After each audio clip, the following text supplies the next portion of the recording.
আল্লাহর রাসূল বললেন তিন গুণে গুণান্বিত যেই ব্যক্তি হবে তাকে তোমরা বন্ধু বানাও। নাম্বার 1 হলো যাকে দেখলে আল্লাহকে স্মরণ হয়, তাকে দেখলে তুমি বন্ধু বানাও। যদি তাকে বন্ধু বানাইতে পারো বন্ধু, ওই বন্ধু তোমাকে জান্নাত নিয়ে ছাড়বে। আর যদি তুমি তাকে বন্ধু না বানাইয়া মদখোর, সুদখোর, ঘুষখোরকে যদি বন্ধু বানাও, এই বন্ধু তোমাকে জাহান্নামে নিয়ে ছেড়ে দেবে। এই জন্য রাসূল আমার বলেন তিন গুণে গুণান্বিত যারা তাদেরকে বন্ধু বানাও। নাম্বার 1 যাদেরকে দেখলে আল্লাহকে স্মরণ হয়। আল্লাহর রাসূলকে এক সাহাবী জিজ্ঞেস করলেন, ইয়া রাসূলুল্লাহ, ইয়া হাবিবাল্লাহ, কাদেরকে দেখলে আল্লাহ পাকের কথা স্মরণ হবে? আমরা তো আপনাকে দেখলে আল্লাহ পাকের কথা স্মরণ হয়। ভবিষ্যতে আপনার আখিরি জমানার উম্মতরা দুনিয়ার মধ্যে থাকবে, কাদেরকে তারা দেখবে? কাদেরকে দেখলে তাদেরকে আল্লাহর কথা স্মরণ হবে একটু বলে দিন। আল্লাহর রাসূল সাল্লাল্লাহু আলাইহি ওয়াসাল্লাম বললেন, ও আমার সাহাবায়েরা, তোমরা জানাইয়া দিও জমানার উম্মতের উলামায়ে কেরাম মুরতাদ ওয়ারাসাতুল আম্বিয়াদেরকে দেখলে আল্লাহর কথা স্মরণ হয়। এই জন্য ভাই দুস্থ বুজুর্গ, আল্লাহর রাসূল বললেন চেহারার দিকে তাকাও। যদি তাকাইতে তাকাইতে তোমার দিলে যদি সাক্ষ্য দেয়, তাকে দেখার সাথে সাথে যদি আল্লাহ পাককে যদি স্মরণ হয়, তাহলে তুমি তাকে বন্ধু বানাও। যদি তোমার যদি বন্ধু হয়ে যায়, তাহলে এই বন্ধু তোমাকে জান্নাতে নিয়ে ছেড়ে দেবে। এই জন্য আল্লাহর রাসূল বললেন, যার সাথে যার মুহাব্বত তার সাথে তার কিয়ামত। এই জন্য বন্ধু, তুমি যদি আল্লাহ ওয়ালাদের সাথে বন্ধু লাগাও, এই জন্য বন্ধু যদি তুমি আল্লাহ ওয়ালাদের সাথে সম্পর্ক গড়ো, আল্লাহ ওয়ালা তোমাকে জান্নাতের মধ্যে নিয়ে যাইবে। আল্লাহ ওয়ালা তোমাকে জান্নাতের মধ্যে নিয়ে ছেড়ে দেবে। আমরা যদি জান্নাতে যেতে চাই, আমার বন্ধুটা হওয়া চাই আল্লাহ ওয়ালা। কারণ বন্ধু যদি আল্লাহ ওয়ালা হয়, যদি বন্ধুর সাথে থাকেন, নামাজ পড়া আপনার সহজ হয়ে যাবে। বন্ধু যখন নামাজ পড়বে আপনাকে বলবে, বন্ধু চলো নামাজটা পড়ে আসি। বন্ধু যখন নেক আমল করবে আপনাকে বলবে, বন্ধু আমি ওই নেক আমল করছি, তুমি যদি চাও নেক আমল করতে পারো। ও বন্ধুরে আমার, এই জন্য আল্লাহর রাসূল বললেন, যার সাথে যার মুহাব্বত তার সাথে তার কিয়ামত। দুনিয়ার মধ্যে যদি সুদখোরের সাথে চলি, সুদখোরের সাথে আমার হাসর নসর হবে। দুনিয়ার মধ্যে যদি আমি ঘুষখোরের সাথে চলি, ঘুষখোরের সাথে আমার হাসর নসর হবে। দুনিয়ার মধ্যে যদি আমি গীবতকারীর সাথে চলি, গীবতকারী লোকদের সাথে আমার হাসর নসর হবে।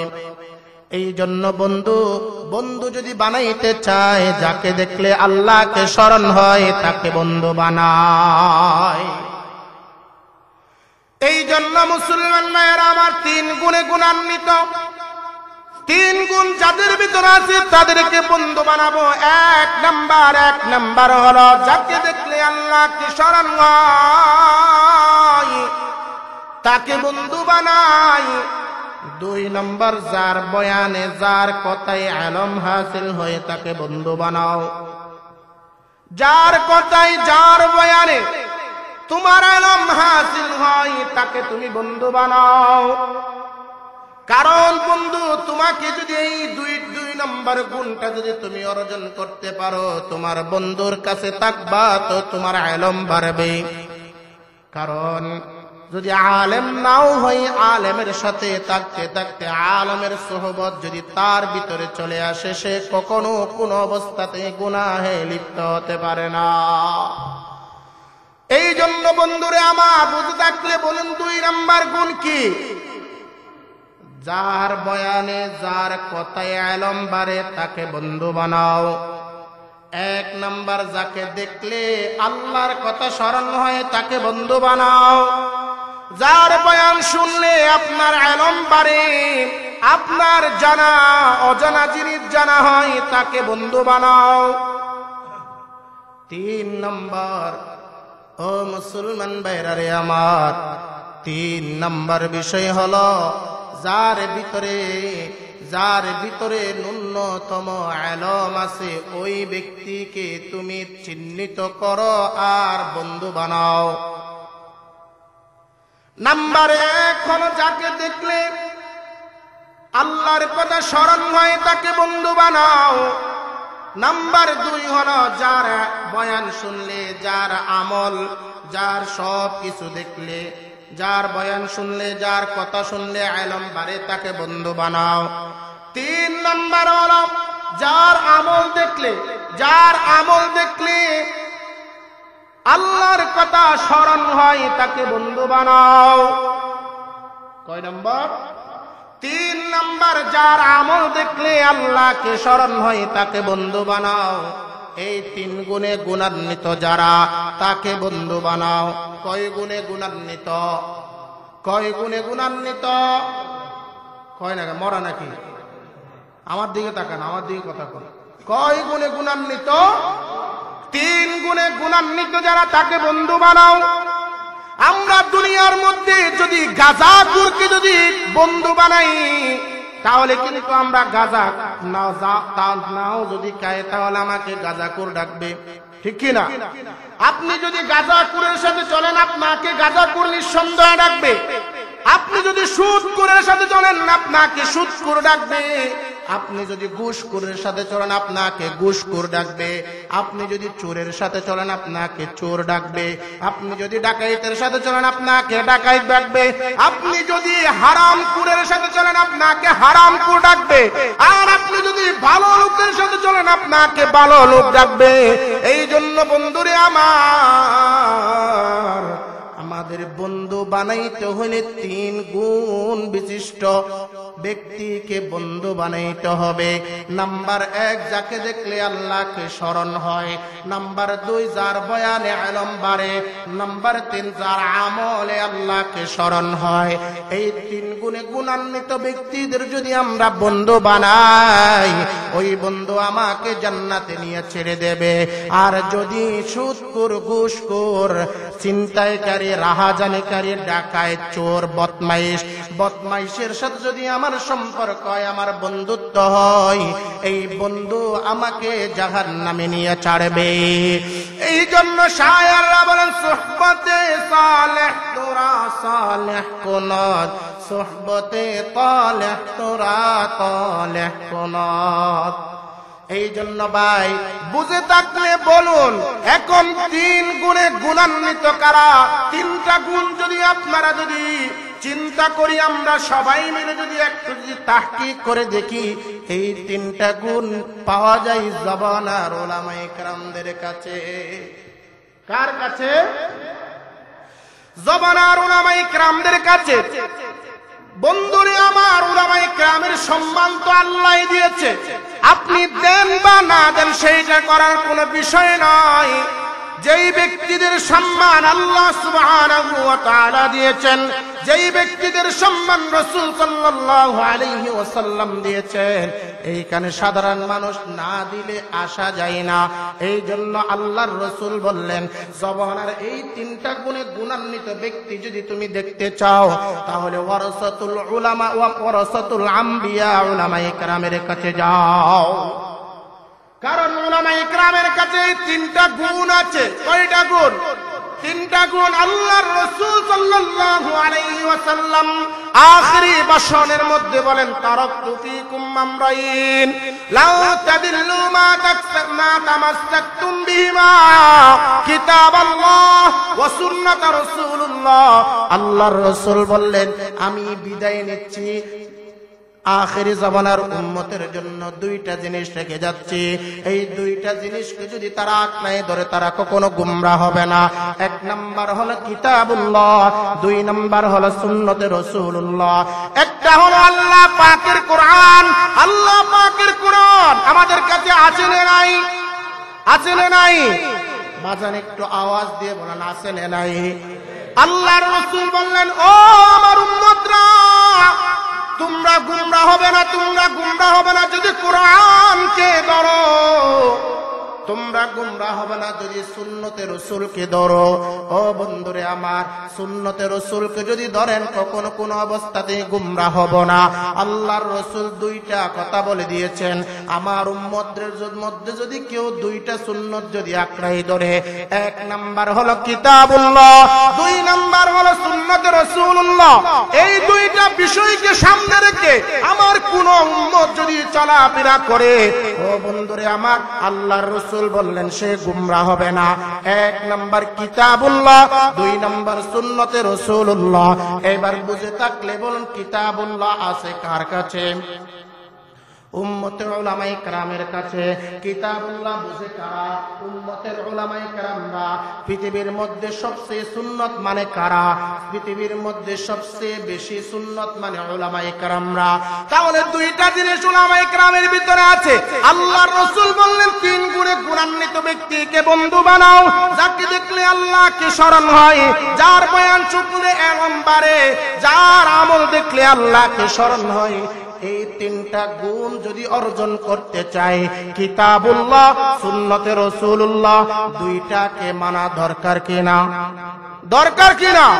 তাহলে অবশ্যই কিতাবুল্লাহ, সুন্নতে রাসূলুল্লাহ যার কাছে আছে তাকে বন্ধু বানাও, তাহলে এই বন্ধু তোমাকে জান্নাতে নিয়ে ছাড়বে। এই জন্য বন্ধুরে আমার, যারা উলামায়ে কেরাম বিদ্বেষী তারা গুমরাহের মধ্যে আছে না নাই? আছে না নাই? ইদানিং দেখতে পাচ্ছেন, আমরা দেখতে পাচ্ছি, একটু খেয়াল করবেন, যারা উলামায়ে কেরামের সাথে নেই, আল্লাহর রাসূলের সুন্নাত অনুযায়ী জিন্দেগি গড়াইতে পারে নাই, তারা কিন্তু এখন বড় ক্ষতির মধ্যে আছে। আছে কি আছে না? তাহলে আমরা বন্ধু বানাইবো কাকে? উলামায়ে কেরামকে নাকি সাদিয়ানিকে? জোরে বলেন না, কাকে? উলামায়ে কেরামকে নাকি সাদিয়ানিকে? এই সাদিয়ানিরা খুনি সন্ত্রাসীরা আমার ভাইকে টঙ্গীর ময়দানের মধ্যে শহীদ করেছে। শুনেন নাই? শুধু একজন নয়, দুইজন নয়, তিনজন নয়, 4 জনকে সাদিয়ানিরা শহীদ করেছে। শহীদ করে বাংলাদেশের তাওহীদি জনতাকে বুঝিয়ে দিয়েছেন এরা সত্যিকারের কোন তাবলীগ জামাত নয়, এরা হলো সন্ত্রাসী এবং জঙ্গি গোষ্ঠী। এই জন্য ভাই দুস্থ বুজুর্গ, এই বাংলার জমিনের মধ্যে বৈশা ইহুদি নাসারা খ্রিস্টানদের এজেন্ডা বাস্তবায়ন করতে চাই, এই সাদিয়ানীদেরকে কখনো কোন অবস্থাতেই বাংলার জমিনের মধ্যে ইহুদি নাসারা খ্রিস্টানদের এজেন্ডা বাস্তবায়ন করতে দেব না। রাজি আছেন তো ইনশাআল্লাহ? এই সাদিয়ানীদের বিরুদ্ধে আজকে যাত্রাবাড়ি পুরো ঢাকা শহরের মধ্যে বিক্ষোভ মিছিল হবে। আমরা সবাই ঈমানের চশমা নিয়ে, ঈমানের তাগিদে যাত্রাবাড়িতে, আমরা যেহেতু যাত্রাবাড়িতে আছি, যাত্রাবাড়িতে চত্বরের মধ্যে যাইয়া সাদিয়ানীদের বিপক্ষে অবস্থান করব। যতক্ষণ পর্যন্ত মুআজ বিন নূরকে গ্রেফতার করা হয় নাই, যতক্ষণ পর্যন্ত তাদের উসামাকে গ্রেফতার করা হয় নাই, যতক্ষণ পর্যন্ত তাদের গডফাদার যতগুলো আছে তাদেরকে গ্রেফতার করা হয় নাই, ততক্ষণ পর্যন্ত উম্মতের উলামায়ে কেরামের আহ্বানে তাওহীদি জনতারা রাজপথের মধ্যে যাওয়ার জন্য কারা কারা রাজি আছেন আল্লাহকে 2 হাত তুলে দেখায় দেন। আজকে যাত্রাবাড়িতে এই জুমার পরে বিক্ষোভ মিছিল হবে। আমরা সকলেই ঈমানের তাগিদে উপস্থিত হব। জুমার নামাজের পরেই এইখান থেকে আমরা বের হব ইনশাআল্লাহ। যারা যাইব আমাদের এখান থেকে আমাদের মুয়াজ্জিন সাহেব যাবে, প্রথম যাইবে সড়ক পার, ওইখান থেকে যাত্রাবাড়ি যাব, আমরা যাবো তো ইনশাআল্লাহ। আরো একটা কথা বলতে চাই, এরা কতটুকু শত্রু, কতটুকু আল্লাহ পাকের নগণ্য গোলাম হইলে এই চিন্তা করা যায়। এই সাদিয়ানি গ্রুপটা যে না হয় এইখানেই বুঝে যাচ্ছে, যারা হত্যা করে তারা কখনো কোনো অবস্থাতেই মুমিন হতে পারে না। আল্লাহ তাআলা স্পষ্ট বলেছেন, যারা মুমিনদেরকে হত্যা করে তারা কাফের। এই নির্দ্বিধায় বলা যায় এই সাদিয়ানীরা যারা আমার ভাইকে হত্যা করেছে তারা সকলেই কাফের। কি কাফের? এই জন্য ভাই দুস্থ বুজুর্গ এই কথাই বুঝাইতে চাচ্ছি, যারা সাদিয়ানী এতদিন পর্যন্ত দাওয়াতে তাবলীগের কথা বলেছেন, এখন বর্তমান দাদা বাবুদের টাকা খাইয়া বাংলাদেশ থেকে দাওয়াতে তাবলীগকে নিষিদ্ধ ঘোষণা করার জন্য পায়তারা চলছে। এইটা কিন্তু করতে দেওয়া যাবে না, আমরা করতে দেব না। করতে দেবেন? আমরা করতে দেব না। এই রকম যদি কোন সাদিয়ানী সাদ গ্রুপ যদি আমার ভাইয়ের উপর যদি আবার যদি হামলা করে, তাহলে বাংলাদেশের উলামায়ে কেরামরা আর বরদাস্ত করবে না। এইবার দেখেন তারা আল্লাহর দিকে ডাকে, তাদেরকে বলতে চাই সাদিয়ানী গ্রুপদেরকে, এতদিন পর্যন্ত কাজ করেছেন, এতদিন পর্যন্ত ফজাইল আমল করেছেন, এতদিন পর্যন্ত মুক্তাবাল হাদিস পড়েছেন, এতদিন পর্যন্ত দাওয়াতে তাবলীগের নিজামের উপর চলেছেন। আল্লাহ পাকের সহ্য হয় নাই দুঃখবাজদেরকে আল্লাহ পাক চিহ্নিত করে দিয়েছেন। আসলে এরা দাওয়াতে তাবলীগের কোনো কাজই করে না, এরা হলো ইহুদি নাসারা খ্রিস্টানদের বাস্তবায়ন এজেন্ডা বাস্তবায়ন করার জন্য বাংলার জমিনের মধ্যে এজেন্ডা হয়ে কাজ করতেছে। এই জন্য আল্লাহ প্রকাশ করে দিয়েছেন, তোমরা হলা বাংলাদেশের মধ্যে সবচেয়ে বড় ফিতনাবাজ। আহলে হাদিস একটা আছে ফিতনাবাজ, এই রকম তোমরাও ফিতনাবাজ, সুন্নিরা আছে ফিতনাবাজ, তোমরাও ফিতনাবাজ। দাওয়াতে তাবলীগের মেহনতকে নষ্ট করার জন্য পায়তারা চলছে, কিন্তু দাওয়াতে তাবলীগের মেহনতকে কখনো কোনো অবস্থাতেই নষ্ট করতে দেওয়া যাবে না। এই জন্য ভাই দুস্থ বন্ধুরা, আমরা কাদের সাথে থাকবো? উলামায়ে কেরামের সাথে। কাদের সাথে থাকবো? সবাই বলেন কাদের সাথে থাকবো? উলামায়ে কেরামের সাথে থাকবো। উলামায়ে কেরামের সাথে যদি আমরা থাকি আমাদেরকে জান্নাতে নিয়ে যাবে। আর সাদিয়ানী যারা উলামায়ে কেরাম নয় তাদের অধিকাংশ আমাম, এই আমামদের সরলতার সুযোগ দিয়ে দাওয়াতে তাবলীগকে নষ্ট করতে চাচ্ছে। সুতরাং এই দাওয়াতে তাবলীগের মেহনতকে কখনো কোন অবস্থাতেই গুমরাহ হতে দেওয়া যাবে না। দাওয়াতে তাবলীগের কাজ করলে তো উলামায়ে কেরামরা করবে, কোন আমাম মানুষ দাওয়াতে তাবলীগের কাজ করতে পারে না। আর যদি করতে হয় উলামায়ে কেরামের তত্ত্বাবধানে থেকে দাওয়াতে তাবলীগের কাজ আঞ্জাম দিতে হবে।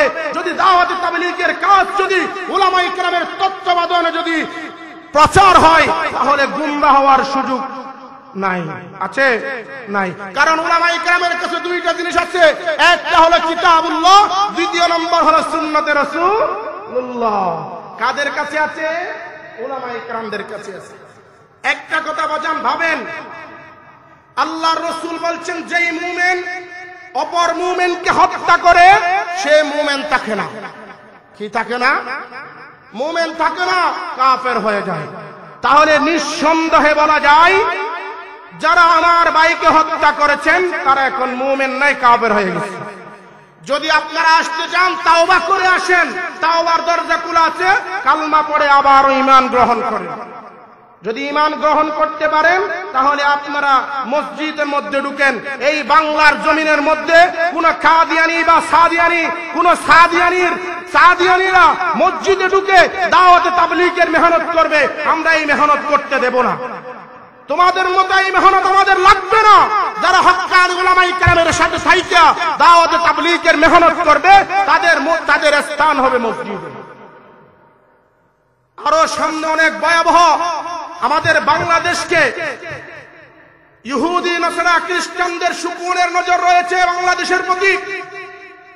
শুধু বাংলাদেশ নয়, ইন্ডিয়ার দাদা বাবুরা সাদিয়ানীদেরকে আমরা গোপনীয় সূত্রে খবর পেয়েছি লক্ষ লক্ষ টাকা সাদিয়ানীদেরকে দিয়েছে যেন বাংলাদেশের মধ্যে একটা শোরগোল সৃষ্টি করে।